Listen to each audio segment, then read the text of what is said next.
Convido ao palco, neste momento, Marcos Gouveia, fundador e diretor-geral da Gouveia Ecosystem e também presidente do LEAD Comércio, e o senhor Marcos Quintela, CEO e sócio do VML Group no Brasil e também presidente do LEAD Comunicação. Por favor.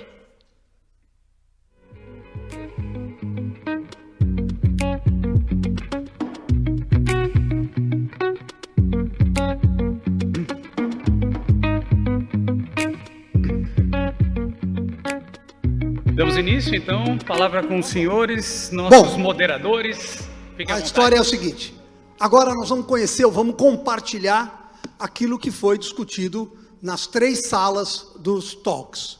E a ideia é que cada grupo venha aqui através do seu moderador ou dos participantes que queiram se envolver nisso e apresente, a gente brinca sempre, o extrato da síntese condensado desse tempo de conversa e debate entre vocês. Então, eu vou começar com a primeira sala, que é como o 5G vai revolucionar o Consumer Experience no varejo e no consumo. Quem moderou esta sala foi o Léo Balbi. Léo, vem você, tem mais alguém que está lá contigo? Daqueles que se envolveram? Deus! Tá bem, você então, Quintela. Não, eu só fui para dar esporro, só. Léo, como você quer fazer? No púlpito? Aqui? Púlpito. Depois cantar. Bola é sua, Léo. Vamos lá. Primeiro, queria agradecer a galera que estava lá comigo. Foi uma hora muito prazerosa. E queria dizer que eu preferia falar mais 3 horas do que ter que falar em 5 minutos. Porque falar dos impactos do 5G no consumo e no varejo em 5 minutos, vou respirar e vamos lá. É o seguinte, a primeira coisa que a gente discutiu foi a diferença do 5G versus outras tecnologias. 1G, 2G, 3G, 4G. As outras todas eram sobre tornar o celular um device mais poderoso. O 5G vem para transformar o ambiente em torno da gente e transformar a gente em pessoas mais poderosas. Então não é mais sobre aquela caixinha preta que não cabe mais no bolso de tão grande. É sobre a gente. É sobre tornar a gente mais poderoso. E aí tem 3 principais características do 5G, 2 delas que a gente pouco fala. A primeira é velocidade, obviamente, mas as outras 2 é que possibilitam muitas coisas para a gente, principalmente pensando no varejo e na indústria. A segunda, depois de velocidade, é a latência. Então, com a queda da latência, você tem reações muito mais rápidas e o que vai possibilitar, por exemplo, os carros autônomos e as cirurgias à distância, porque você não pode esperar mais do que 1 milissegundo para frear o carro quando você recebe um comando. E a terceira é a criticidade, porque você vai poder conectar de 50 a 100 vezes mais devices numa rede 5G do que na 4G. E o que isso significa? Significa que tudo o que puder ser conectado, vai ser conectado. Absolutamente tudo. E quando a gente pensa na indústria, no varejo, isso significa uma sensorização da cadeia como um todo, da cadeia produtiva como um todo. Então isso vai trazer possibilidades de otimização e rentabilização enormes para a gente, pensando da porta para dentro e da porta para fora, é a famosa cidade conectada. E quando a gente pensa em cidade conectada, a gente pensa na nossa loja conectada. A gente pensa no consumidor chegando, sendo escaneado, tendo um receptivo virtual e depois ele podendo experimentar os nossos produtos. Então, quando a gente fala disso e a gente pensa na nossa empresa, tem um alerta que ficou bem claro hoje para a gente, que era: o 5G não significa digitalização e nem digitalização significa 5G. A gente precisa preparar a nossa empresa para a chegada do 5G. Isso não tem a ver com esperar junho, julho ou final do ano para ter essa tecnologia. A gente pode começar agora e a gente tem uma série de coisas, desde uma integração sistêmica e tecnológica, até a gente mapear a jornada e acabar com os ruídos dessa jornada, para que a gente possa potencializar a chegada do 5G e o impacto dele no nosso negócio.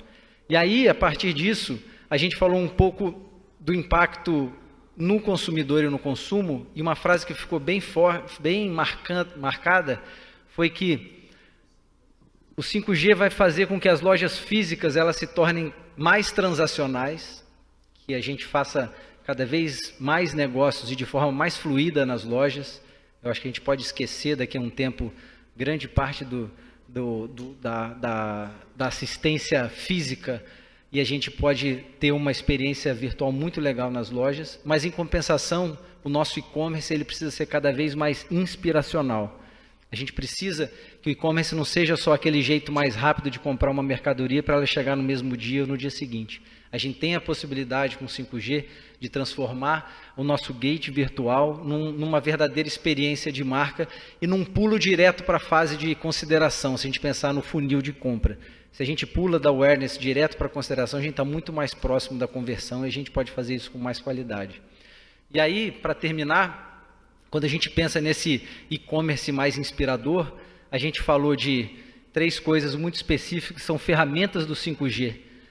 A realidade aumentada, a realidade virtual e o metaverso. Então a gente falou sobre, hoje, a realidade aumentada é uma ferramenta espetacular para você chegar nessa etapa de consideração, falamos de vários exemplos. A realidade virtual ainda é nichada, até nos Estados Unidos, mas ela vai crescer, ela vai se massificar e ela vai começar a se aproximar, ambas, realidade aumentada e virtual, vão se conectar daqui a muito em breve, e aí a gente vai conseguir olhar para essa realidade diferente de uma forma mais fluida do que com aqueles óculos gigantescos que a gente tem hoje, e quando a gente olhar para essa nova realidade, a gente vai ver o metaverso. E aí o negócio complica, porque a gente vai ter dentro desse metaverso transações de ativos digitais através das NFTs, e a gente vai ter que se achar lá dentro para gerar mais negócio. Então a gente falou de vários exemplos em que a gente conseguia atrelar o lançamento de um tênis, por exemplo, exclusivamente no mundo digital, para a gente, por exemplo, conseguir testar o sucesso desse tênis no mundo físico. Eu posso evitar todo o investimento financeiro em prototipação e lançamento de produto antes, podendo lançar ele no mundo virtual e testar. Então a gente é uma loucura eu fazer isso tudo em 5 minutos, porque a gente falou ininterruptamente por mais de 1 hora, sempre de assuntos diferentes, mas espero que de forma muito resumida, o resumo do resumo do resumo, tenha dado para entender. E eu agradeço de novo a galera que estava comigo, foi demais. Muito obrigado e a gente se vê em breve. Obrigado, pessoal. Obrigadão, Léo.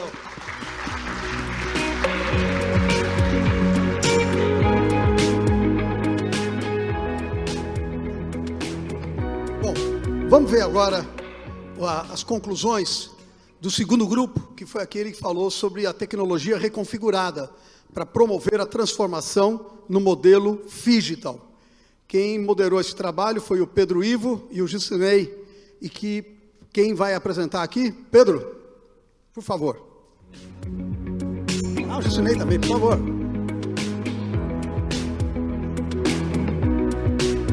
Moderamos juntos e estaremos juntos aqui também, né, Gil? Também. Vou puxar por aqui, gente. Foi um grupo muito legal, mas antes de mais nada, agradecer ao LEAD. Primeira vez que a gente está aqui. Meu nome é Pedro Ivo, eu sou professor da Fundação Dom Cabral e também sócio da Dito. Nós somos uma empresa de tecnologia, de CRM para varejo.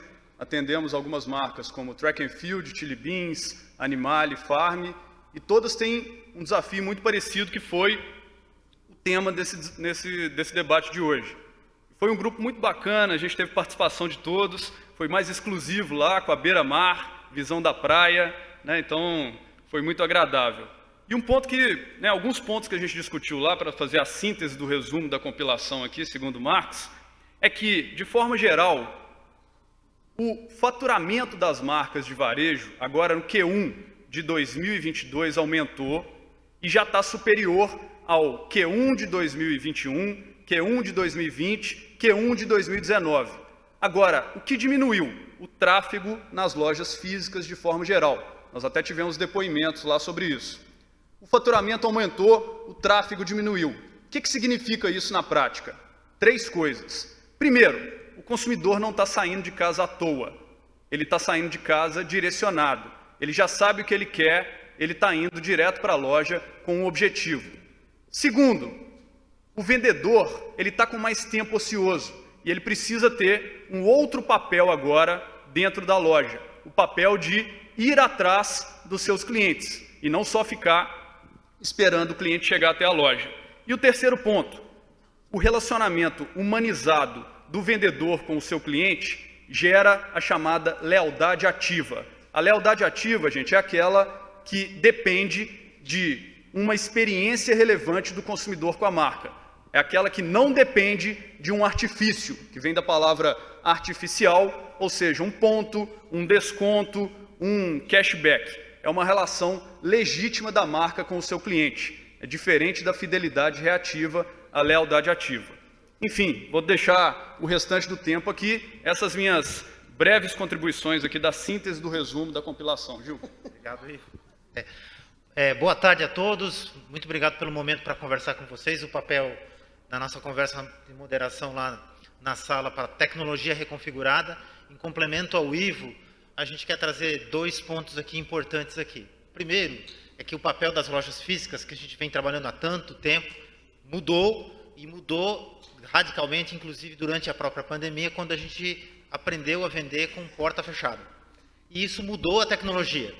Na Lynx também, em 3 meses, a gente evoluiu soluções que a gente não esperava para empoderar o vendedor, para colocar um PDV na mão do vendedor e permitir que o vendedor vendesse fora da loja, porque essa é a segunda fronteira que o Ivo já vem falando aqui de como a gente empodera o vendedor e transforma ele num agente ativo e forte para trazer negócios, vendas para o varejo. Ainda sobre a loja física, ela é um hub, como a gente viu hoje de manhã, com estoque, e a gente lida aí com um dos grandes problemas que nós temos no varejo há décadas, que é a voracidade de estoques, e tem tecnologia sim para que a gente possa ter operações omni, considerando uma voracidade de estoque não 100%, e a gente tem como condições de fazer isso sem impactar a experiência do consumidor ou minimizar ao máximo o impacto na relação que você quer construir como marca com os seus consumidores.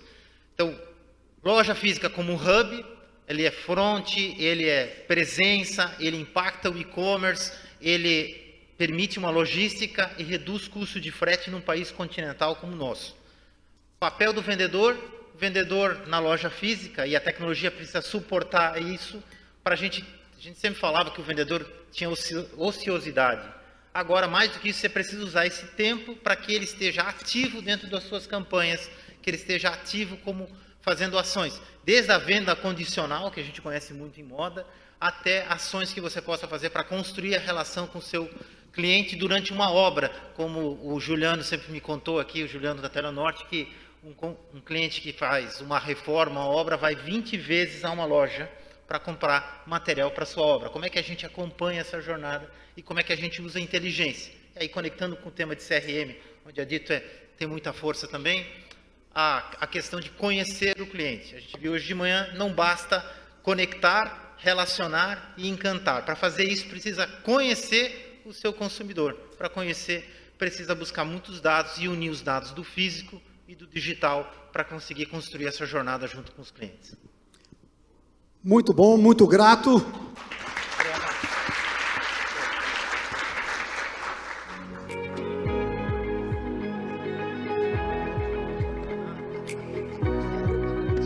Bom, vamos ao terceiro compartilhamento do terceiro Talks, que tratou sobre varejo e indústria em parceria para resultados, e foi bastante participante com todo mundo que estava lá.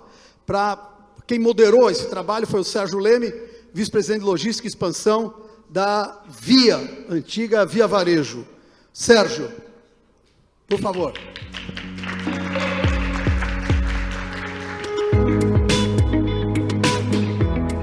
Boa tarde, pessoal, tudo bem? Estava aqui pensando, Marcos, depois de 5G, metaverso, AR, VR, Phygital, tem que falar de como dividir margem que está pequena, né, cara? Pô, vamos lá, né? A gente teve uma discussão super acalorada, porque o tema é um tema de muito tempo, naturalmente, né?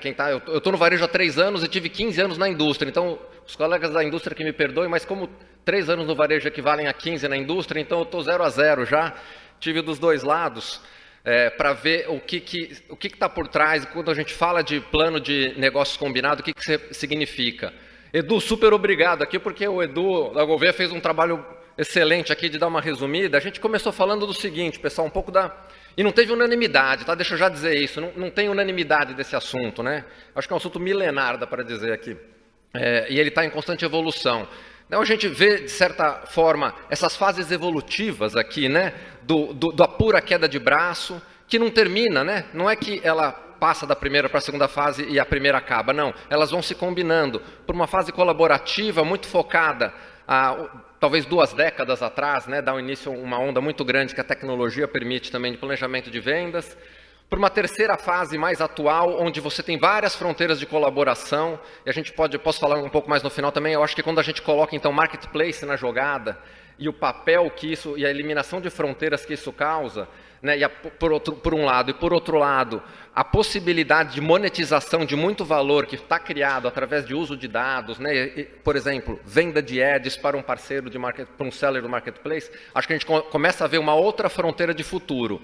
De novo, não é uniforme entre os segmentos, como está escrito aqui, como a gente falou, não evolui da mesma forma ao longo do tempo, isso varia pra caramba, por isso eu digo não é algo unânime. Se a gente for para o próximo, para o próximo slide, a gente falou muito dos desafios, né? E a gente também disputou essa questão de, puxa, mas necessariamente você colaborar vai gerar resultado?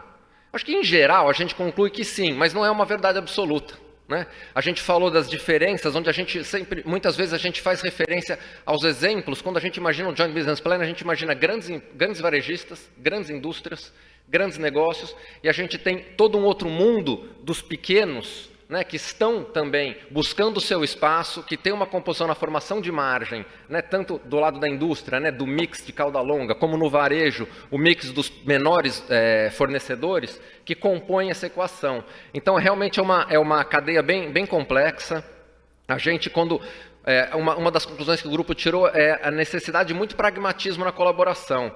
O colaborar por colaborar, acho que esse realmente está fadado a ser deixado de lado. Tem que ter a colaboração tem que começar em acordar o que gera valor, né, na relação varejo-indústria. E o foco no que gera valor para construir mais margem, mais valor construído pode ser dividido. O mesmo valor ou menor valor para ser dividido vai ficar difícil, né? Isso que a gente procurou capturar aqui, né? A gente não vai eliminar, né, os papéis dos canais, né? Eu tenho uma história pessoal que há 10, 15 anos atrás estava lá desenvolvendo o direto ao consumidor na indústria, né, e tomando ligação mal educada de todo quanto é varejista, porque fala, pô, é o meu espaço, é o seu espaço, não é o meu, é o equilíbrio de margem. Ou seja, a tecnologia acelerou esse negócio incrivelmente nos últimos 5 a 10 anos, talvez mais nos últimos 5, inclusive, né, onde você tem essa fluidez agora de fronteiras, né, de canais, tanto pela indústria como pelo varejo. Por outro lado, de novo, permitiu, né, a monetização de serviços, né?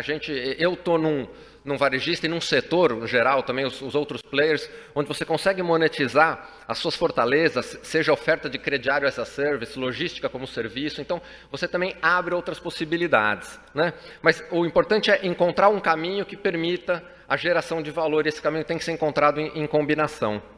A gente terminou, acho que tem mais um slide que o Edu tinha feito aqui, mas a gente terminou falando um pouco de melhores práticas, então eu falei aqui do pragmatismo, né? A gente falou bastante de dados, né, e o valor dos dados e como monetizar dados. Acho que eles são um dos elementos, uma pedra fundamental de criação de valor, e como ele é usado e monetizado. Falou-se também bastante, né, o Sandro destacou bastante para a gente a escolha de parceiros, né? É difícil você fazer tudo, não dá para fazer tudo com todos. Então, os varejistas devem fazer escolhas, né? De novo, não é um assunto novo, mas é difícil de ser praticado no dia a dia, e acho que a gente termina com um elemento, acho que não está aqui até no slide, mas um elemento humano, né?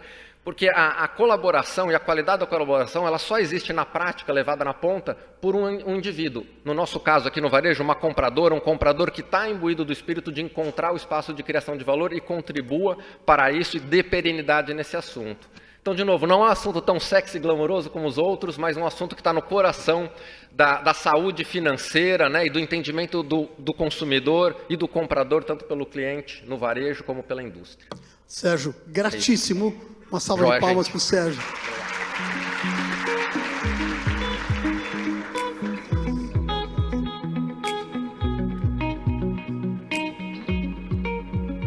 Bom, nós encerramos esta parte agora e eu queria muito agradecer os nossos moderadores, o Léo, o Gilcinei, o Pedro Ivo e o Sérgio, mas principalmente agradecer a todos vocês que tiveram nos talks participando. Eu tive a oportunidade de circular nos talks todos e vi o grau de envolvimento e participação, e é isto que faz com que fique cada vez mais rico esse nosso encontro. Devolvo a bola. Vamos nessa? Vamos seguir então aqui e dar início ao nosso primeiro painel com o tema Debate Final e Agora Brasil. Convido, por favor, ao palco Fernando Modé para se juntar aqui ao Marcos Quintela, ao Marcos Gouveia. Fernando Modé é CEO do Grupo Boticário. Convido também Juliano Otta, CEO da Telha Norte Tumeleiro. E para completar esse nosso time, convido Stefan Engelhard, que é CEO do Carrefour Property e também VP de Relações Institucionais do Grupo Carrefour. Lembrando, né, que você pode participar, pode enviar perguntas aos nossos convidados que estão aqui pelo WhatsApp. É só enviar as suas perguntas mencionando o nome, o cargo e a quem essa pergunta é direcionada para o nosso link, whats.lid.com.br. Vamos ao currículo, então, do nosso primeiro palestrante, currículo de Juliano Otta, que é CEO da Telha Norte Tumeleiro, divisão de varejo do Grupo Saint-Gobain aqui no país, com mais de 19 anos dedicados ao grupo francês. Otta atuou em diferentes empresas da companhia, no Brasil e também na Europa, em várias áreas, finanças, operações, marketing, compras e também logística. Convido, por favor, então, Juliano Otta, para explanar, conversar com o pessoal aqui, por favor.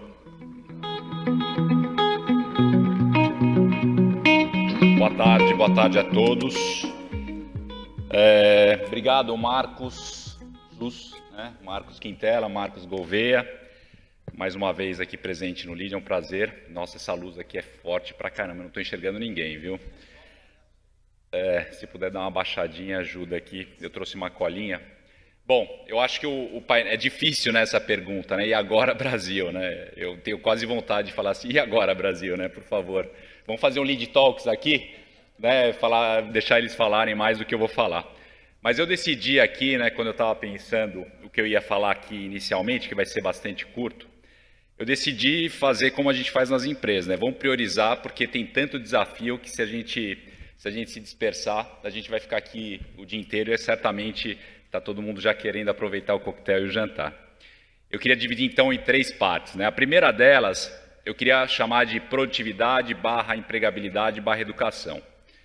A gente sabe que o Brasil já teve o boom demográfico, né? Já era a época que o Brasil era o país dos jovens que iam envelhecer e que iam trazer, né, através da sua força de trabalho, o crescimento para o Brasil.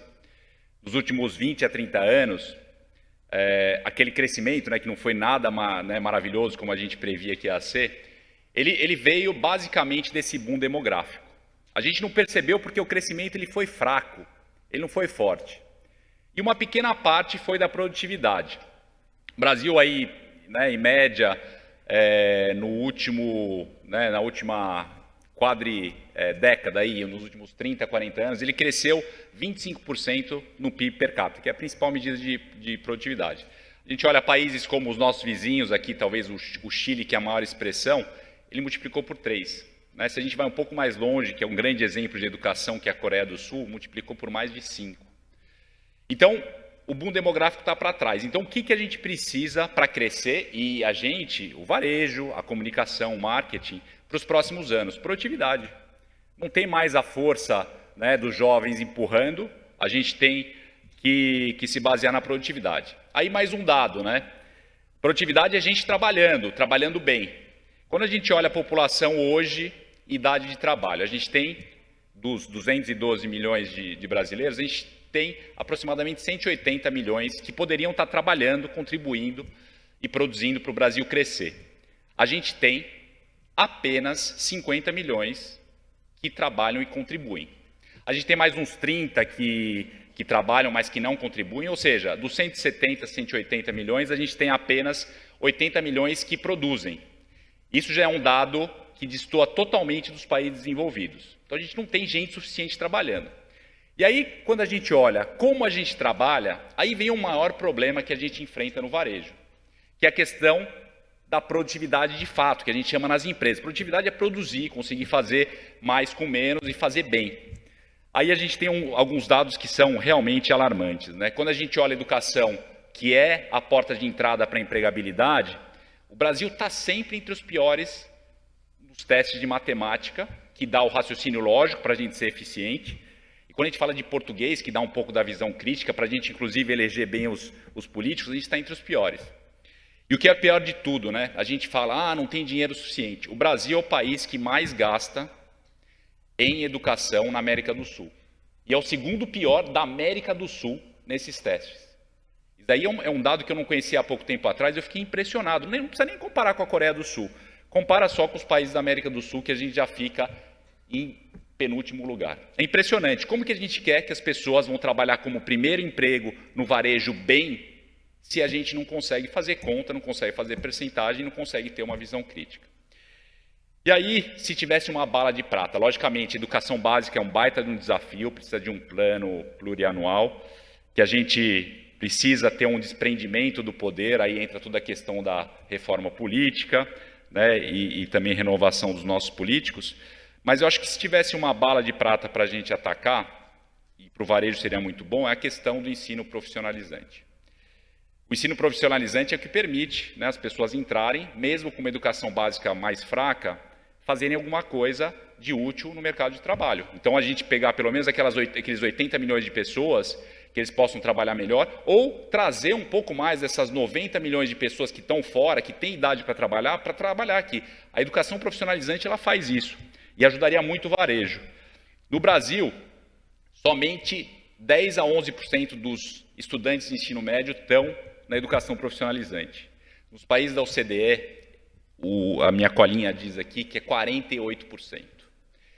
A Alemanha, há 20 anos atrás, tinha o mesmo problema. Eles tinham baixíssimo percentual de gente em idade de ensino médio que estava no ensino profissionalizante. Foi uma das formas que a Alemanha encontrou para diminuir o desemprego e melhorar a produtividade na economia. Então, esse é o primeiro ponto. Vocês me avisam... tem 4 minutos ainda. O segundo ponto é a questão da informalidade, que é um tema caro para nós do IDV, né, Marcos? O Stefani também é nosso companheiro, o Fernando, que a gente lançou um estudo com a McKinsey recentemente, foi no ano passado, né, que a gente queria, depois de quantos anos do último estudo, Marcos? 4 anos. E a gente queria, né, a informalidade é uma das bandeiras, né, o combate à informalidade é uma das bandeiras do IDV, e a gente queria mostrar que essa situação não tinha melhorado, e de fato não melhorou, ela piorou. Hoje nós temos aproximadamente 600 bilhões de reais que são evadidos, né? Muito disso é falta de declaração de nota fiscal na venda de produtos, mas também uma boa parte na não declaração de funcionários. E aí a gente tem 2 pontos que eu gostaria de destacar. Um deles é de que essa informalidade é maior no varejo digital. Isso porque eu acho que tem um ponto que todo mundo vai se reconhecer aqui, que é a questão do comércio cross-border, né? Aquele comércio eu não vou citar nome de empresa, mas das empresas que vendem... dá vontade, mas eu não vou citar. Que vem lá de países distantes e que chegam no Brasil sem pagar um tostão de impostos e sem gerar nenhum emprego aqui no Brasil.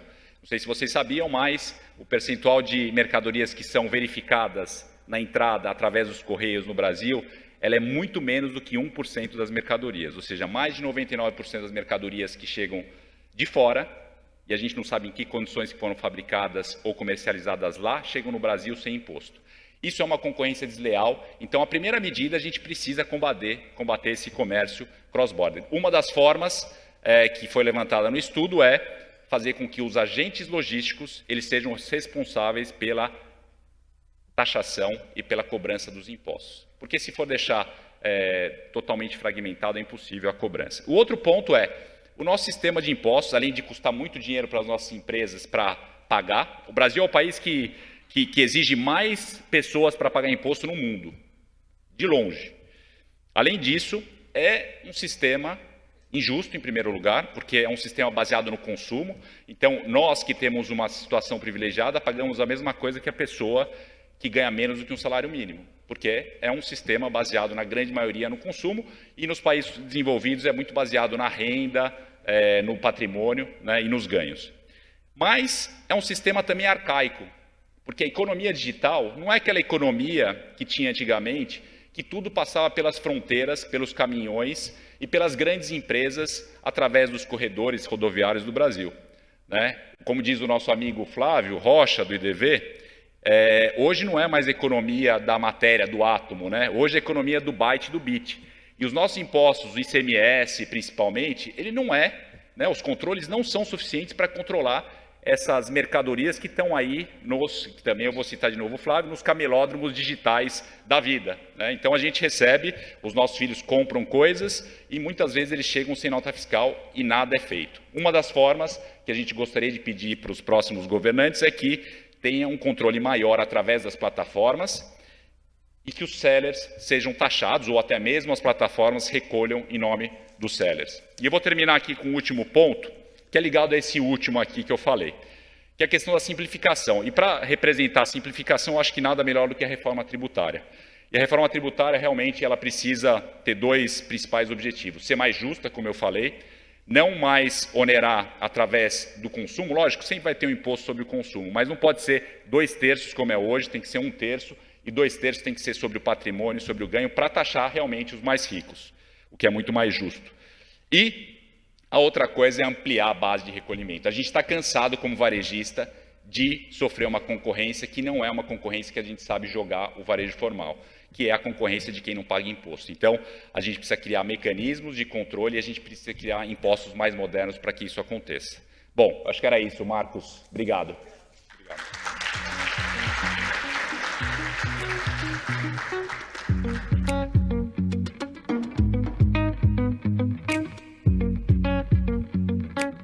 Obrigado, viu, Juliano? Vamos dar sequência aqui.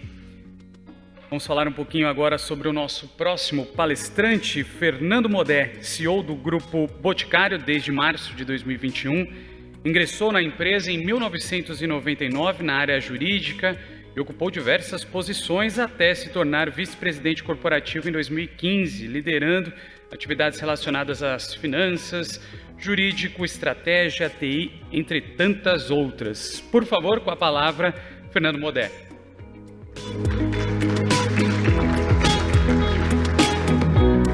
Boa tarde a todos. Obrigado, Lid, Marcos, pelo convite para poder falar um pouquinho para vocês. Vou tentar falar aqui. Antes de começar, vou dizer que eu concordo com 150% que o Juliano falou e quero acrescentar aqui uma visão que é complementar dele, não é contrária dele, mas é complementar dele, porque eu sei que a gente vai ter um debate depois, então complementar dele.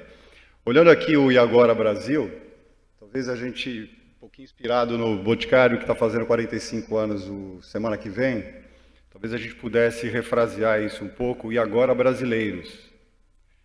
O Brasil tem uma característica, desde quando a gente quiser fazer o recorte, né, histórico desse processo, mais recente ou menos recente, onde a gente talvez tenha uma característica muito consistente, que o macro, em geral, sempre vai mal. Fora o momento que o Cristo Redentor decola, né? E a gente é reconhecido por isso, ou na década de 50 mesmo, né? Na década de 50 a gente ganhou o Campeonato Mundial, a gente tem Maria Esther Bueno, a gente tem Éder Joffre, basquete brasileiro, né? Só se falava de Brasil nessa época, né? Depois a gente dá aquelas afundadas, década de 70 dá uma subida, a crise do petróleo prejudica todo mundo, mas mesmo assim a gente continua tocando a nossa vida aqui. Em contraposição a esse macro, que sempre tem essa volatilidade incrível, se você for pegar na média geral de mais de 30 anos aqui, a gente está andando de lado em relação às economias, ou andando para trás em relação às economias emergentes, né? O micro, em geral, de empresas como essas que estão aqui dentro, anda muito bem. O Boticário iniciou suas operações em 1977, obviamente não numa situação maravilhosa de Brasil, do macro naquele momento. Eu sei que ainda tinha um bônus demográfico para a gente gastar naquele período, e o nosso negócio depende do bônus demográfico, a gente se surfou, de fato, essa onda, mas assim, é aquela história, eu falo, quanto mais a gente trabalha, mais sorte a gente tem, né? E a gente é uma pessoa de sorte, né? Então, acho que tem uma contribuição de cada um de nós, como brasileiros, como empresa brasileira, no nosso caso, eu sou uma empresa brasileira, que faz, por exemplo, no nosso caso, se a gente for pegar o micro e traduzir esse micro, o primeiro impacto dele no setor, o Brasil é o 4º maior mercado mundial no setor de cosméticos, higiene pessoal, perfumaria e cosméticos do mundo. Ele é o 4º, ele está atrás de Estados Unidos, China, Japão, e aí vem a gente aqui. Isso considerando aí essa taxa de câmbio que a gente tem, que também nos favorece, talvez a gente um dia consiga passar até o Japão aí, indo para terceiro. Mas faz com que a gente seja, por questões de comportamento consumidor, a gente seja número 1 ou número 2, a gente está sempre mais ou menos em páreo com os Estados Unidos, o 2º ou 1º mercado de perfumaria do mundo. E aí, trazendo mais para o micro ainda, faz com que o Grupo Boticário seja o maior vendedor de perfumaria dentro do maior mercado de perfumaria do mundo. O que faz com que boa parte dos nossos itens estejam listados como os itens de perfumaria mais vendidos no mundo na história da perfumaria mundial, né? Então, o micro, ele vai bem. E ele vai bem em cima de coisas que a gente faz. Eu concordo totalmente com o Juliano, a gente falando da questão da produtividade. E a gente tem uma dificuldade quando a gente fala de produtividade, que de fato é a educação aqui no Brasil, ou como a gente trata a educação aqui no Brasil, no quantitativo e no qualitativo. Você estava falando do orçamento em relação à educação, estava falando outro dia com um colega meu, Gustavo Iosp, que entende bastante de educação, estudou bastante isso, ele estava dizendo para mim que menos de 30% do verba que a gente tem, lá dos 6%, 7% talvez, né, que a gente tem no nosso PIB, menos de 1/3 chega para o aluno. 2/3 são consumidos ao longo do processo que leva à gestão da educação, mas lá na sala de aula a gente chega muito pouco. A gente pegar até uma aula padrão que a gente tem de 45 minutos, se a gente for ver o tempo que se perde com burocracia, inclusive fazendo chamada, a gente deve ter ali de saldo, talvez líquido, de educação, uns 10, 15 minutos. Isso quando o professor aparece nas escolas públicas, né? Então, a gente está bastante atrás disso. Mas eu tenho pensado um pouco, e aí olhando para brasileiros e olhando a gente um pouco como isso, e a gente tem, talvez eu tenha falado isso muito internamente lá na empresa, a gente tem uma questão que é uma felicidade muito grande que a gente tem hoje, né, em cima dessas dificuldades todas que a gente tem.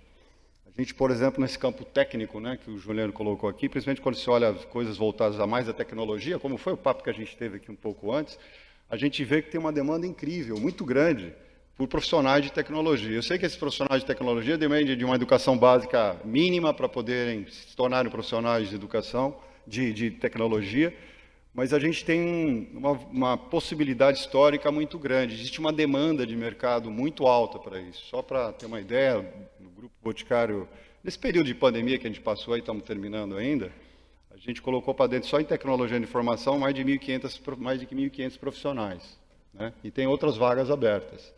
E a gente percebeu também que tem um caminho aí que a gente pode, talvez, ser um dos catalisadores no Brasil, nesse sentido da educação.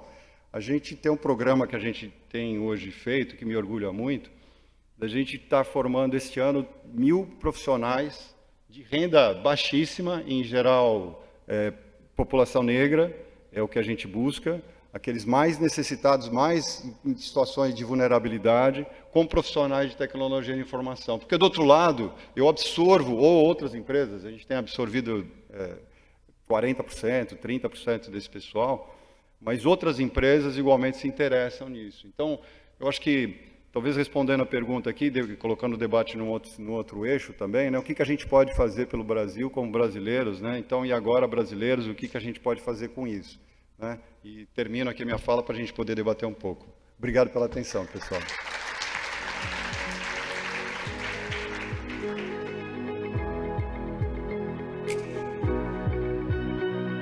Muito obrigado, Fernando. Vamos dar sequência aqui ao nosso último palestrante, falando um pouquinho do Stefan. Graduado em Administração de Empresas e com especializações na Universidade de Paris, Fundação Dom Cabral e Escola Superior de Comércio de Paris, o executivo já liderou times na Europa e também na América Latina e passou por empresas como a Deloitte e Accor, Hotels. Convido, por favor, Stefan Engelhard.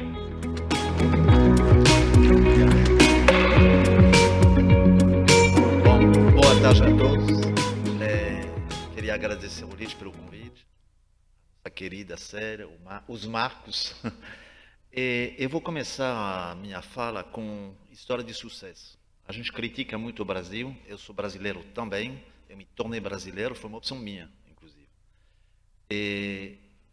Quando eu fui presidente da Câmara Franco-Brasileira de Comércio, é um ponto interessante. Todas as empresas listadas na Bolsa Francesa estão aqui.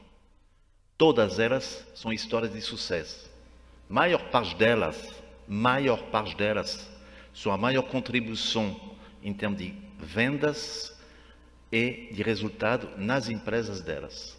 E para refletir, a gente tem muitos problemas, sem dúvida, mas temos muitas histórias de sucesso. Somos comunidade francesa interessante, primeiro empregador estrangeiro no Brasil, um dos 3 primeiros investidores no Brasil há mais de uma década. Então, a gente pode se perguntar, temos problemas? Temos. Vocês pensam que só no Brasil tem problema? Não. Então, quando eu olho a história do Brasil, do Carrefour no Brasil, chegamos aqui há mais de 46 anos. Começamos com um formato que foi um formato de sucesso, durante uns 15 anos. Formato de hipermercado, coisa genial.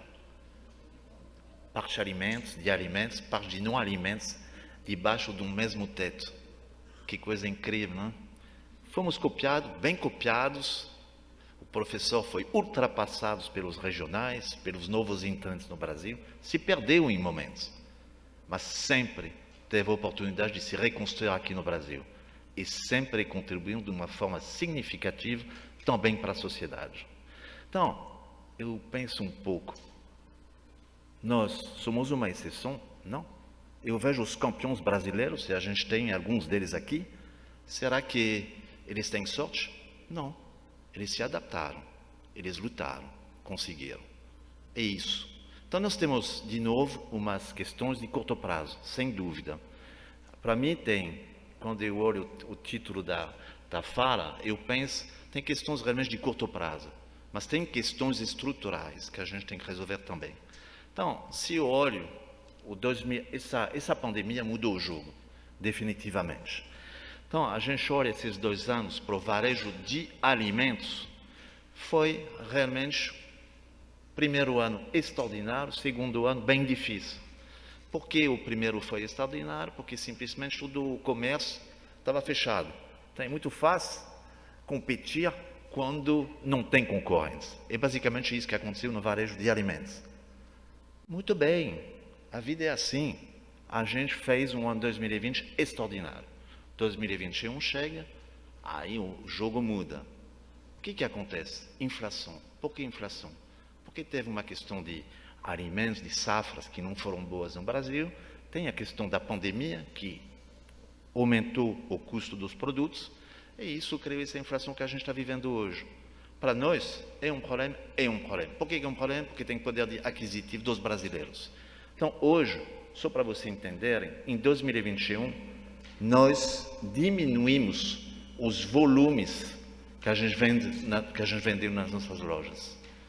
Então, é interessante entender isso. Crescemos em vendas pela inflação, mas realmente perdemos volumes. Isso é um problema? É um problema. Poder aquisitivo, eu falei, tem uma questão que foi bastante salientada com os palestrantes anteriores, que é a questão da... Eu escrevi na minha cola, escassez de profissionais de qualidade, qualificados. Eu não estou pensando só nas pessoas de IT, nas pessoas, os profissionais digitais, eu estou pensando também simplesmente num peixeiro, num padeiro, num açougueiro. Não tem formação para essa pessoa no Brasil. Quem faz isso somos nós, empresas. A gente se substitui ao poder público, que deveria fazer isso, ao Estado, que não faz. E isso contribui claramente para o custo do Brasil. É um problema? É um problema. curto prazo, a gente tem que resolver isso. Foi falado bastante pelo Juliano e pelo nosso amigo do Boticário a questão das plataformas digitais. Então, para mim, não é só uma questão de imposto. Eu concordo 100% com esse ponto, não tem dúvida, e falamos bastante disso no IDV, que nós fazemos parte também. Para mim, a questão ela é uma questão de ética. Nós aqui estamos trabalhando para melhorar a sociedade. Vocês sabem que nós tivemos um problema sério, uma tragédia em Porto Alegre, em 2020. O que a gente fez? Vamos fingir que não aconteceu? Não. Que não aconteceu nada? Não. Vamos trabalhar para melhorar essa questão do racismo no Brasil. Estamos investindo mais de 150 milhões de reais. Então, o que eu quero dizer? Vocês acham que os produtos que vêm da China, o poder se preocupa de como foi feito esse produto, quais são eventualmente os aditivos que tem? Não. Não se preocupa. E isso faz um produto chegando no Brasil muito mais barato e feito em condições muito discutíveis. Então, isso para mim é uma questão de curto prazo que tem que ser resolvida. Quando a gente olha a questão, eu acho que tem uma questão estrutural aqui, e foi também falado, da questão da reforma tributária. Para mim tem, primeiro, a questão da máquina pública, que é a reforma administrativa. Essa máquina é uma loucura, gente. Se, como empresa, eu olho a questão dos PROCONs, eu tenho um PROCON em São Paulo e vai me dizer que eu posso fazer isso. Eu vou na Paraíba, vai me dizer que eu não posso fazer aquela coisa que está autorizado, previsto, regulamentada no Estado de São Paulo. Quando eu olho as vigilâncias sanitárias, é a mesma coisa.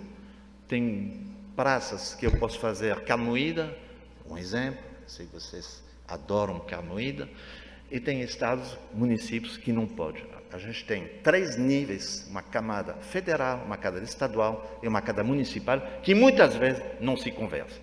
Sem falar do Ministério Público, que é uma invenção brasileira de um presidente famoso, mas que está criando um sério problema, porque decisões são contestadas permanentemente, e nessas condições é muito difícil trabalhar. Então, eu olho as questões da máquina administrativa pública. Licenciamento nesse país. Abrir lojas, gente. Nós abrimos em 2021, apesar de todos os problemas que a gente tem, um pouco menos de 50 lojas. 50 lojas. Vai ser um parto para abrir essas lojas. Por quê? Porque tem, de novo, superposição de decisões, Estado, município, e quando, com todo o respeito aos meus amigos de São Paulo, não pensam que os problemas estão lá no Nordeste ou no Sul. Não, temos em todos os estados o mesmo problema. Abrir loja nesse país é um parto.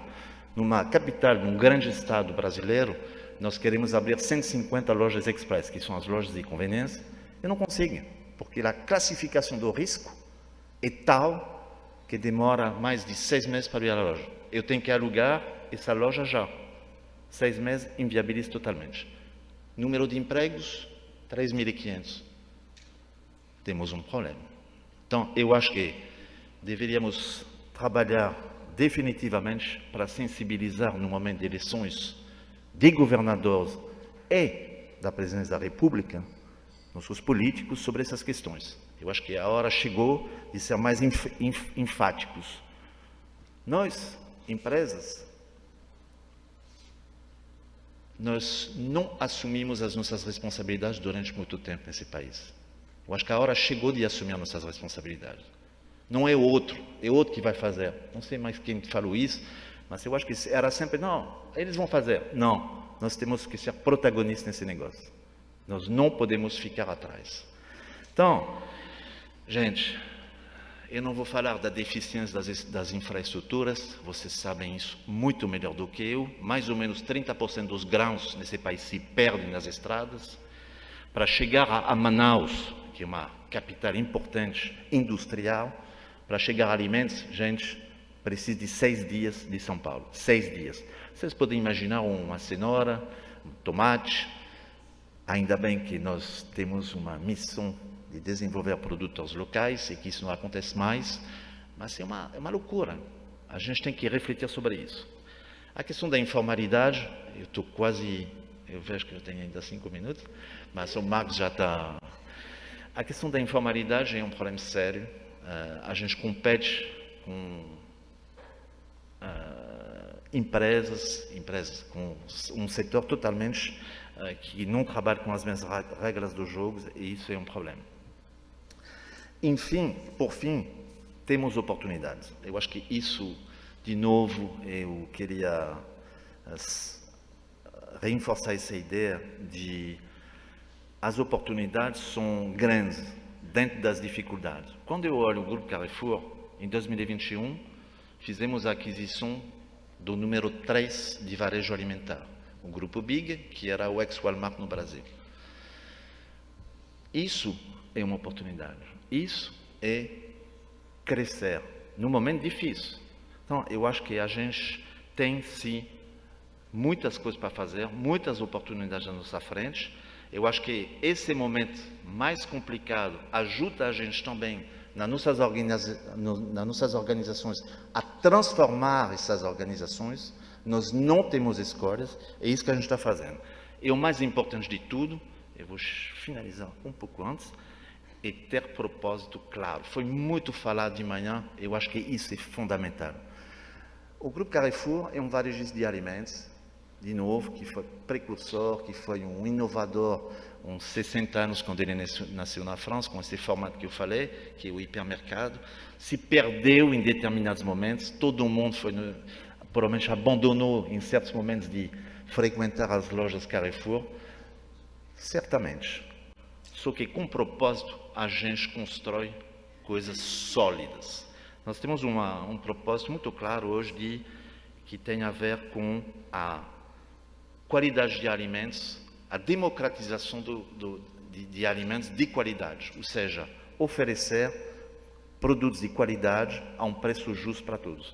É muito simples comer bem, fazer compras de produtos bacanas, que não necessariamente são baratos.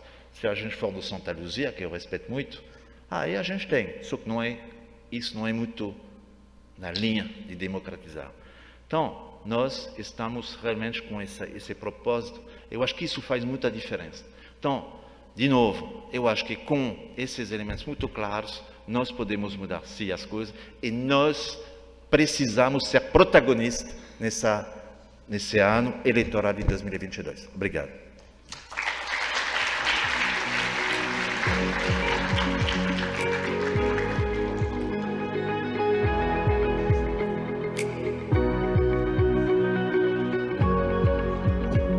Bom, eu, em primeiro lugar, eu queria agradecer muito vocês três pela visão, pelo equilíbrio, pela ponderação e esse balancear que vocês fizeram entre ameaças e oportunidades e chamada à responsabilidade, que me parece o lado mais importante. Nós vamos então, as luzes já estão mais acesas, eu queria convidá-los a participar do debate, levantando a mão, pedindo a palavra, fazendo perguntas direcionadas a qualquer um dos nossos debatedores, mas eu queria envolvê-los mais nesta discussão, deste painel final, que talvez seja aquele que vai deixar a mensagem mais importante de ontem e de hoje. Por favor, quem quer levantar a mão e fazer pergunta, é a oportunidade agora, pelo privilégio de termos esses três debatedores conosco. O nível é sensacional. Acho que os três debatedores, sem combinar, colocaram o dedo muito na ferida, né, das nossas dificuldades, dos nossos desafios. E, infelizmente, eu que vivo também no meio de vários segmentos, atuando na propaganda, eu vejo que não é só uma dificuldade, vários pontos falaram, a dificuldade do setor do varejo de vocês, né? A informalidade, essa falta de recurso, ela passa por todos os setores da economia brasileira. Mas eu acho que é uma oportunidade grande para a gente fazer pergunta direto ao ponto, ou então até mesmo colocar ou acrescentar alguma coisa em cima de algum speech que foi feito hoje aqui de uma forma bem produtiva. Óbvio que vocês fiquem super à vontade para se manifestar. Já temos uma ali do lado esquerdo. Só falar o nome e a empresa para a gente... Alô, alô? Isso. Alô, estão me ouvindo? Opa, ótimo. Pessoal, antes de mais nada, obrigado, porque foi um debate enriquecedor, sem dúvida nenhuma. Queria direcionar aqui ao Fernando Modé, da Boticário, mas é o Luiz Chagas, da Insider, falando. Primeiro, meus parabéns, porque se você conseguiu contratar 1.500 profissionais focados em tecnologia, esse já acho que é um dos maiores desafios que você pode ter enfrentado. Mas a gente sempre fala muito da estrutura de profissionalização. Como que a gente consegue fugir do eixo sul-sudeste? Como é que a gente vai expandir isso a nível Brasil? Porque se nesse eixo sul já é difícil, como que vocês estão se preparando aí para os três, né, para expandir isso a nível Brasil? Legal. Bom, obrigado pela pergunta. Geralmente é isso mesmo, o eixo é por aqui, é onde a gente mais anda, né? A gente, tem um eixo, inclusive, que é mais central ainda, que é o eixo da Faria Lima, né? Parece que a vida só passa por ali e a gente está em todos os lugares do Brasil. Eu acho que hoje a pandemia teve uma contribuição muito grande que mostrou para a gente que trabalhar de forma não presencial é possível, né? Ela não é a melhor forma, a forma mais desejável que a gente tem para todos os caminhos, mas ela já mostrou que é possível. Entre o que é possível e o que deve ser ideal para cada empresa, hoje a gente tem uma maleabilidade maior, antes a gente pensava que era impossível. Boa parte do que a gente tem hoje desses profissionais estão em Canoas, Curitiba, São Paulo e também Fortaleza. A gente tem eixos diferentes hoje que facilitam a gente não estar competindo pelo mesmo lugar que todo mundo está competindo. Isso é bom também em acordos com universidades públicas e também nesse apoio que eu falei do nosso programa Desenvolve, que procura pegar jovens, pessoas que estão um pouco alijadas, né, desse processo todo inclusivo e tentar incluí-los de alguma forma, para nós ou não. Mas sempre é um desafio, mas eu acho que ele fica mais fácil se a gente trabalha em territorialidade não tão fixa, né, como isso você estava dizendo. Se a gente consegue ter essa maleabilidade, fica mais fácil. Hoje, principalmente os profissionais de tecnologia, lógico que eles não trabalham isoladamente, eles trabalham vinculados a todas as outras áreas, né, marketing, vendas, jurídico, um monte de coisa, mas conseguem trabalhar bastante de modelo não presencial também, isso facilita, isso é um facilitador. Palavra aberta. Uma oportunidade diferenciada de podermos trocar ideias com os nossos debatedores.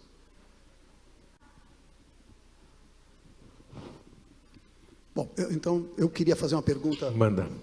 Aos três. Há uns 3 ou 4 anos atrás, eu não sei se estou certo no tempo, nós fechamos um fórum desse com aquela expressão mind the gap, né, que é a história da distância lá nos metrôs de Londres. E naquele momento a gente dizia, né, gente, vamos parar para pensar. Aparentemente o fosso entre a nossa realidade e a realidade global está aumentando. A pergunta que eu queria deixar para vocês é o seguinte: e agora? Como é que está? Esse fosso aumentou, está do mesmo tamanho ou reduziu? Quem começa? Uma visão de fora para dentro, né, do franco brasileiro aqui. Bom, alô, eu acho que eu vou já para a conclusão. Esse gap definitivamente para mim reduzir.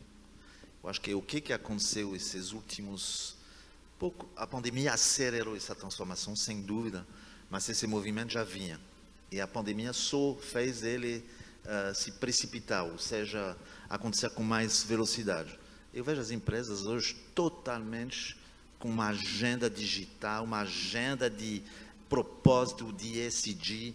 Não tem, isso ESG, ninguém falava disso há uns 3 anos atrás, vamos lá, 3 anos. Agora, não falar disso é quase que uma insulta.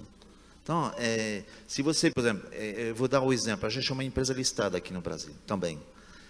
Se você não fala de uma questão ligada a ESG dentro do teu comunicado financeiro do trimestre, você tem um problema com os analistas financeiros. Eles vão te questionar, eles vão te perseguir para ter respostas. E sobre a questão da digitalização, da transformação das empresas, a gente fala muito com o Marcos do nosso ecossistema, só falamos disso de manhã. Rachuelo, por exemplo, que eu conheço bem o Flávio, nunca pensei que eles estavam na mesma jornada. Então, a gente vê empresas Nós somos empresas que nasceram na idade da pedra. Estamos fazendo essa transformação dificilmente, mas não tem volta. E hoje eu vejo que já a cultura da empresa mudou. Estamos num outro patamar. Então é isso que eu queria dizer. Fernando, quer Posso completar? falar? Desculpa, passar ali. Na verdade, sim, eu volto com o mesmo tema. No Brasil, o Brasil é muito diverso, é muito heterogêneo. Então, você vai ter situações onde você, de fato, tem um gap muito grande, mas tem outras que a gente está, inclusive, mais adiante do que muita empresa, né? No nosso setor, a gente vê muito isso. Existem várias empresas brasileiras de qualidade equivalente às qualidades internacionais. Isso eu estou falando de tudo. Estou falando de produto, estou falando de relação ao consumidor, estou falando de comportamento consumidor, das mais impossíveis. A gente acompanha todos os anos, né, sabe lá bem, muita gente nossa vai todos os anos para a maior feira de varejo do mundo. Quando a gente volta de lá, a gente volta um pouco, às vezes, muito... decepcionado, assim, né? Que a gente vai esperando que vai encontrar muita coisa e a gente vê, uma das coisas que estão se dizendo agora, até está brincando com os colegas ali, que foram, esse ano não fui, fala assim, da importância da conexão do supply, da relação, né, de indústria-varejo, né, como a gente estava vendo agora que o Sérgio estava puxando, né? Então, pois é, a gente tem lá o processo colaborativo no nosso grupo desde 2005, a gente não sabia que isso era tão moderno, né? Tive que ir até a NRF para descobrir que isso era moderno. Então, acho que tem muita variação nesse caminho, mas eu acho que no composto geral do Brasil que funciona, tirando a burocracia, né, que você falou, que eu concordo totalmente, nessa talvez a gente esteja bastante afastado da possibilidade que a Estônia, por exemplo, tem, né, com serviços públicos e tal, mas o Brasil que está aqui dentro dessa sala funciona muito bem. Eu acho que não tem muito gap, não. Às vezes, em alguns setores, bastante adiante. A gente está bem alinhado, viu, como o Marcos falou, né? Eu ia falar muito parecido com o Fernando, então eu vou pegar um complemento. Eu concordo que nessa sala a gente pode estar até mais avançado, o gap é inverso. Talvez a gente esteja, às vezes, muito mais avançado, porque o brasileiro ele é um early adopter em muitas coisas, né? Os nossos franceses, eles elogiam muito o Brasil, falam assim, nossa, na França a gente demora 5 anos para fazer uma coisa ser adotada, e aqui vocês, em 6 meses, já está adotando e aprimorando. Então, eu diria que nessa sala, os executivos brasileiros, eles são reconhecidos, né, por ser vanguardistas e serem muito críticos e bons. Eu acho que a gente tem um gap até invertido em muitas vezes. A primeira vez que eu fui na NRF, há mais ou menos uns 10 anos atrás, eu lembro que a gente voltava cheio de novidade, né? E hoje, né, Fernando, qualquer feira que a gente volta falando assim, putz, e você vê muita gente falando assim, nossa, isso daí a gente já faz, né? Os caras estão atrasados. Então, eu acho que é um gap invertido. Mas qual que é o drama? A gente tem 2 Brasis. E, né, a gente sabe que as empresas, elas andam não pela cabeça, mas pelos pés. Então, o mais triste é ver que o nosso Brasil aqui, que a gente enxerga e que a gente vê nessa sala, é um Brasil que está avançado. Mas o Brasil que anda, que é o Brasil ali da ponta, que é, né, o Brasil que não tem a produtividade, não tem essa visão, o gap aumentou. Né? Eu falei aquele dado ali da produtividade, né, do PIB per capita, isso aí é o maior indicador de que a gente não andou e não vai andar se a gente não atacar esses pontos.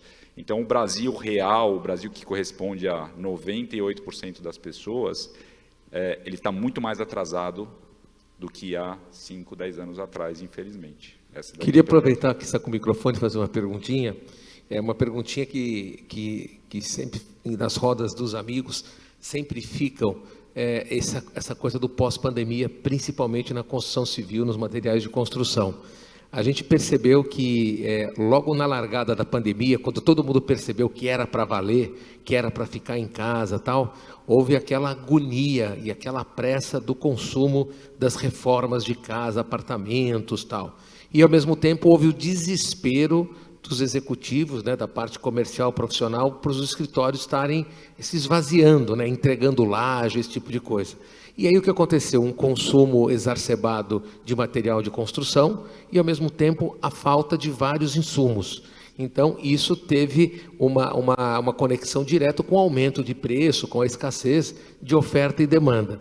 E aí vários preços subiram, os preços dos imóveis também subiram, né? A questão das pessoas procurarem mais casa do que apartamento, ou a segunda moradia, seja no campo, na praia, e teve um boom, né? Não só concentrado em São Paulo, mas outros estados. Eu também acompanhei isso com vários clientes que estavam fora do estado de São Paulo, e aí as coisas começaram mais a se acalmar um pouquinho, a pandemia foi passando, a demanda foi diminuindo, e eu pergunto, a nossa pergunta, e agora Brasil, em relação à construção civil, à falta e escassez de material pós-pandemia, ou quase pós-pandemia, e ao mesmo tempo, só para complementar, a questão dos juros, que isso também tem a ver com o real estate, tem a ver com os imóveis, né? Tem a ver com o material de construção, com o crédito. O que você espera, pelo menos, dos próximos meses, né? Porque não dá para falar em ano, mas os próximos meses em relação a essa composição? Marcos, eu estou de ressaca. 2020, 2021 foi uma bebedeira, né, para a gente, porque a gente não pode reclamar dos negócios. Tem sempre o drama humano, né, que a gente sempre lamenta, mas em termos de negócio, o setor de materiais de construção foi um dos mais beneficiados, né, como você bem descreveu. Então a gente vendeu muito, vendeu o que tinha, né, vendeu a um preço caro, porque a gente somente repassou. De janeiro de 2020 até dezembro de 2021, os preços subiram em média 37%. 37%. E não caíram, continuam a subir. Tiveram, né, materiais como o fio de cobre, por exemplo, que multiplicaram por 2,5 e continua. Né, toda a parte de PVC, né, de encanamento, continua. Então, então hoje a gente vai gastar 40% a mais para construir um imóvel ou para reformar um imóvel só na parte de materiais. O serviço também subiu, né, a instalação também subiu. Então, por que eu estou na ressaca hoje? Porque as pessoas tiraram um pouco o foco. Muita gente que não ia fazer reforma durante a pandemia o fez porque tinha que ficar em casa. E hoje não vai fazer de novo, mesmo porque está caro e as pessoas estão perdendo emprego e os juros estão altos para fazer financiamento, o risco está aumentando. Então, eu estava falando antes daqui do painel, né, que realmente a gente está nessa ressaca e a demanda, o fluxo de loja, a gente falou do fluxo de loja está despencando. A única coisa que mantém o faturamento é a inflação. O que é ruim, né? Porque a gente acaba fazendo o consumidor pagar e ele não tem dinheiro para pagar. Os próximos meses vão ser bem difíceis para o varejo de materiais de construção, porque o varejo de materiais de construção ele é muito mais alimentado pela reforma e decoração do que pela construção.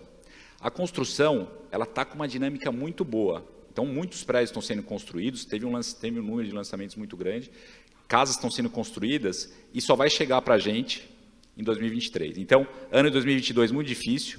O Gilcinei falou, né, das 20 vezes dos materiais de construção. A gente tem uma grande deficiência no varejo de materiais de construção, é que a gente não acompanha o nosso cliente na jornada. A gente acha que o cliente de materiais de construção é que nem o cliente de supermercado, que ele vai lá, faz uma compra e acabou a missão dele. Não, a missão do cara é 20 vezes durante a obra. Então, a gente tem que aumentar a fidelização para tirar o máximo desse ano. E 2023 vai ser um pouco melhor. Vai ser melhor se a gente não tiver um desemprego maior, se não tiver um default maior, se a taxa de juros não aumentar, porque já está impactando muito. A gente tem uma joint venture com um banco para fazer financiamento e o resultado está horrível, porque o custo do dinheiro está alto e o default, né, o risco, está aumentando demais. Cenário difícil. Ressaca mesmo, hein? Aquela ressaca que dá dor de cabeça. Pessoal, nós estamos aproximando do final do nosso horário, mas eu queria fazer uma provocação final para os três. Vamos embora. Que é o seguinte, vocês tocaram com muita pertinência que nós devemos assumir responsabilidades. E a provocação do Fernando, né? E agora brasileiros, e particularizando, e agora empresários brasileiros do varejo. É a pergunta que eu faço para vocês. Como é que nós devemos agir para, com tudo aquilo que vocês colocaram, de uma forma muito equilibrada e ponderada, interferir para mudar o rumo das coisas olhando o futuro? Mais Brasil e menos Brasília. Stefani? Bom, eu acho que a gente tem que participar ser mais presentes nos debates. Acho que é importante deixar claro, registrado, quais são nossos problemas, nossos pleitos, para melhorar a situação. E temos argumentos muito fortes. Somos grandes investidores, somos provavelmente o primeiro empregador varejo amplo, provavelmente o primeiro empregador nesse país, um dos. Então, isso tem um peso. Contribuição do PIB também. Então, eu acho que tem argumentos muito fortes para ser ouvido e, pelo menos, que alguma coisa acontece depois da eleição. Eu acho que é o ponto. E, sem dúvida, menos Brasília, mais Brasil. Eu acho que eu costumo pensar naquilo que a gente, de fato, pode agregar um valor importante, né? Vocês têm uma função importante num instituto importante, que é o IDV, e eu vejo muitas vezes nessas questões setoriais que a gente tem, ali tem muito de varejo, a gente discutindo isso. Às vezes, a gente, como empresa mesmo, a gente muitas vezes se coloca numa condição que é uma condição mais egoística lá dentro, olhando, na verdade, esse longo Brasil que a gente tem, né, e equilibrando, na verdade, esses fatores. Eu acho que também dá um salto nesse sentido, né, de eventualmente perder alguma coisa em prol do maior aí. Eu acho que é importante a gente olhar anos na frente quanto impacto positivo isso pode ter. Então, a gente fala de governo, acho que o governo também, a gente tem que dar um jeito lá de resolver. Felizmente, esse ano a gente volta para a gente o poder, né? A gente pode votar lá no que a gente acha que a gente tem que votar. Então, volta para a gente. A cada 2 anos volta, de alguma forma, para a gente. É importante a gente ver isso. Mas mesmo nós, politicamente, dentro dos nossos setores, eu acho que a gente tem uma obrigação da gente olhar um pouquinho mais na frente. Costumo dizer que a gente lá no Grupo Boticário, né, a gente gosta de olhar o próximo quarter, o quarter de século, a gente olha os 25 anos que vem pela frente. Então, olhar um pouquinho adiante, né, e pensar um pouco mais no geral, talvez faça a gente tomar boas decisões, melhores decisões no presente. Eu acho que eu acho que isso tem se amadurecido. Nós, como temos posições de privilégio e de uma voz que é escutada, eu acho que a gente tem que ter uma posição, eu acho que é uma obrigação de cada empresário, né, executivo com destaque, de ser uma voz política. Não partidária, mas política. Porque a gente tem credibilidade com os nossos empregados, com os nossos clientes, com os nossos parceiros, para fazer essas pautas avançarem. Eu acho que cada vez mais o empresário ele tem que falar para fora sim. Já passou o tempo em que a gente falava, não, a gente só vai cuidar do nosso micro e a gente deixa o macro ser resolvido. Eu acho que é a cidadania que cada um tem que exercer como empresário, que tem uma posição mais privilegiada que o resto. Bom, eu acho que vocês concordam comigo que foi absolutamente um privilégio termos esse painel final para encerrar o nosso evento. Eu queria pedir uma grande salva de palmas para os nossos debatedores.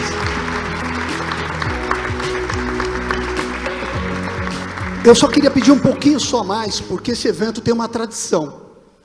E a tradição dele é que nós fechamos o evento normalmente com uma carta, que é uma espécie de um resumo de tudo aquilo que nós ouvimos, debatemos, conversamos. E eu queria agora colocar esta carta. Deixa eu deixar o microfone aqui. Tá ligado esse? Ok.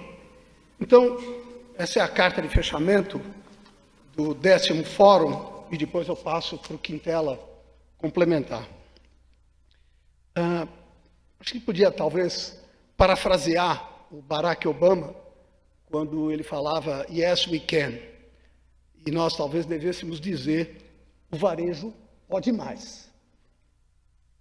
No momento que comemoramos 10 anos do Fórum Lead do Varejo, assistimos a uma memorável evolução da importância estratégica do setor no mundo e, muito especialmente, também no Brasil.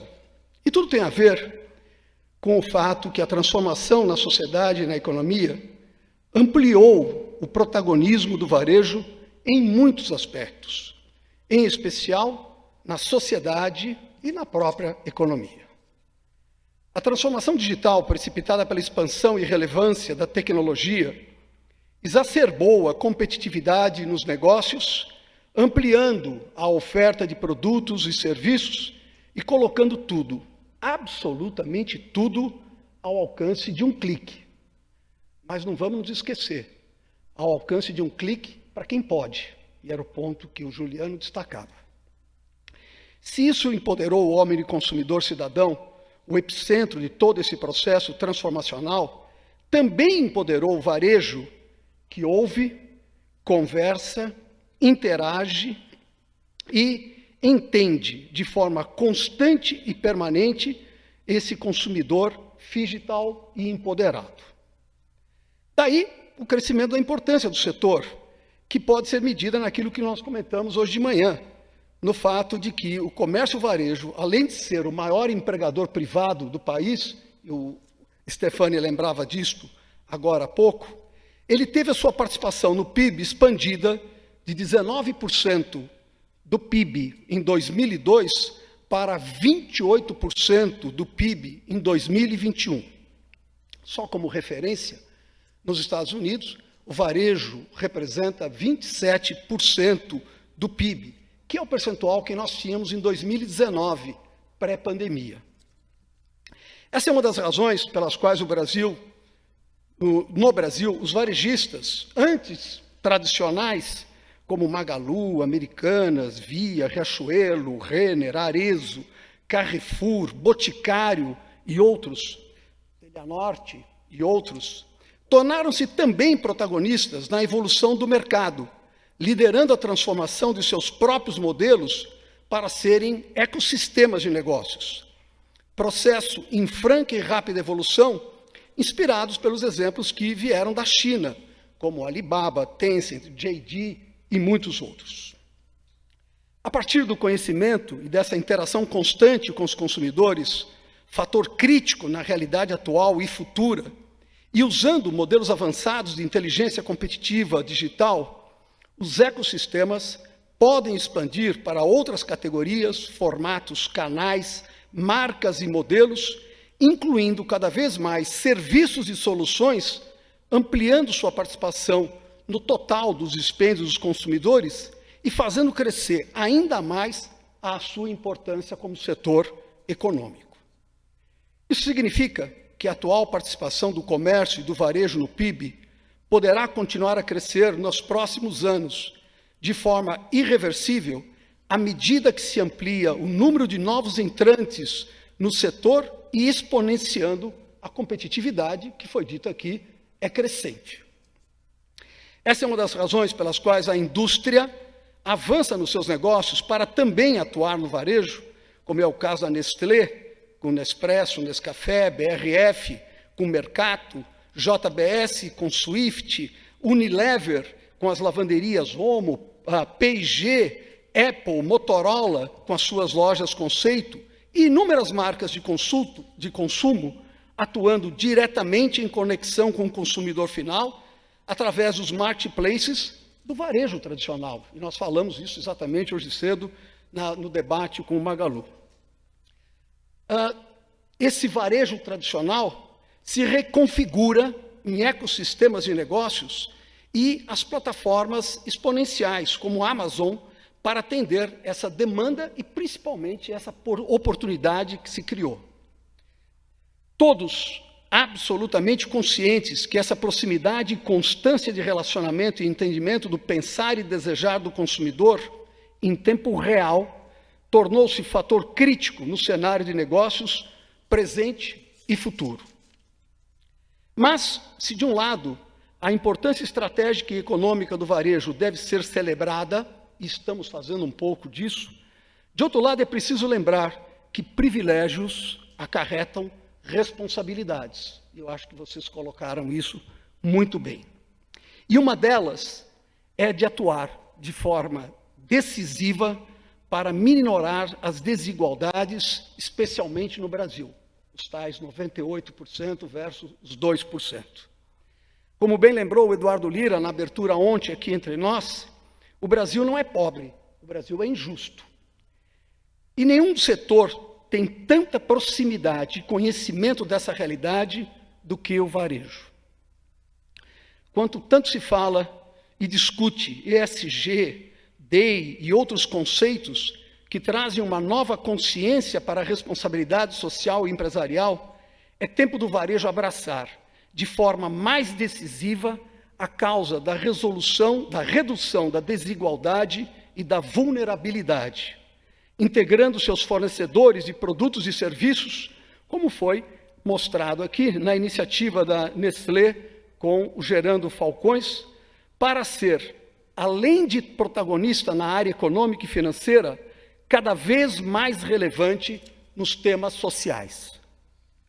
O cenário atual é desafiador em todos os sentidos, e vocês lembravam isso agora há pouco.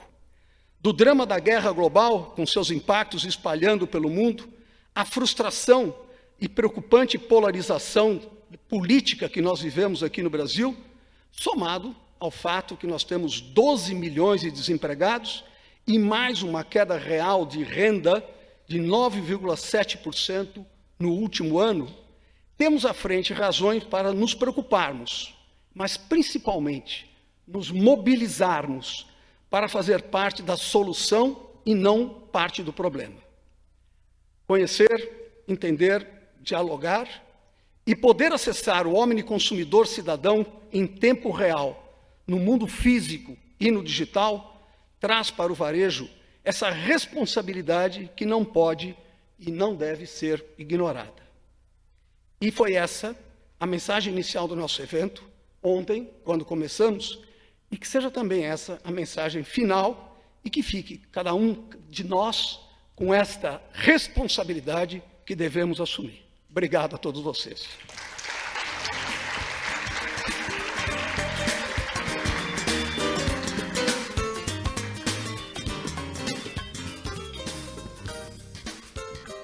Só falar rapidinho aqui, nem vou no púlpito porque em cima dessa carta, é uma carta que nos representa as palavras e a redação, obviamente, do Marcos Gouveia, se não for o mais, um dos mais profundos conhecedores desse segmento de varejo, e não é um varejo mundial, global, é um varejo brasileiro, né? Então, desde o pequeno varejo do Nordeste, do Norte do país, até essas grandes majors, o Marcos é um profundo conhecedor. E eu venho agradecer a presença de todos vocês, dizer só duas coisas, né? Que vocês, obviamente, puxando para o lado do marketing, da propaganda, vocês estão vendo todos os dias nessas diversas plataformas que existem e estão existindo em relação a digital ou não digital, que a comunicação, que a propaganda, que a publicidade é um dos maiores instrumentos para você conseguir diferenciar a sua marca, os seus produtos. Então, acreditem na propaganda, acreditem na comunicação das suas empresas, acreditem nas suas agências de propaganda, acreditem também nos profissionais que vocês contratam, porque cada vez mais está tudo muito parecido. Cada vez mais todo mundo está fazendo tudo, né? Cada vez mais os marketplaces estão chegando e quem vende móveis está vendendo uísque. Quem está vendendo uísque está vendendo móveis, né? Quem está vendendo telefonia está emprestando dinheiro. Todo mundo virou banco, todo mundo tem uma fintech, todo mundo vai direto do B2C, não é mais o B2B.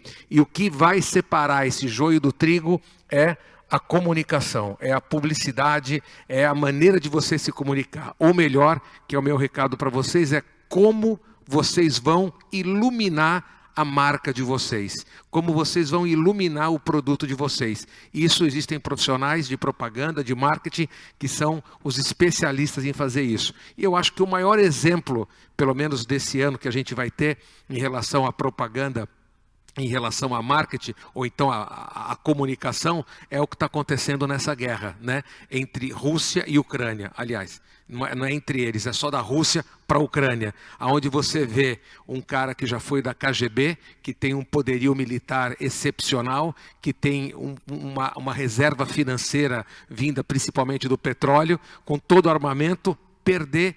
A primeira guerra que ele já perdeu é a guerra da comunicação, contra um homem que é de comunicação. Aliás, é um comediante, é um homem de entretenimento que sabe iluminar o país dele e ele e os seus pensamentos mais do que qualquer grande chefe de qualquer grande nação, no caso da Rússia. Então, assim, ele ilumina da maneira certa, obviamente que é um elefante com uma formiguinha, mas pelo menos a da comunicação ele já ganhou. E ele está resistindo porque não é a Ucrânia contra a Rússia, é o mundo contra a Rússia. E isso deve-se muito ao presidente da Ucrânia, que sabe iluminar e com certeza é um homem de marketing desde que nasceu, porque sabe tudo em relação a isso e nós estamos aprendendo com eles, tá ok? Um abração, aí a gente tem depois do evento da noite, um jantar maravilhoso, várias surpresas, várias premiações e também uma homenagem para um ícone da propaganda que a gente vai homenagear hoje, que é uma pessoa sensacional que fez história na propaganda. Muito obrigado a todos. Obrigado, Marcos Quintela, obrigado, Marcos Gouveia, nossos debatedores, obrigado também a todos vocês. Neste momento a gente está encerrando a transmissão ao vivo e no retorno a gente se encontra.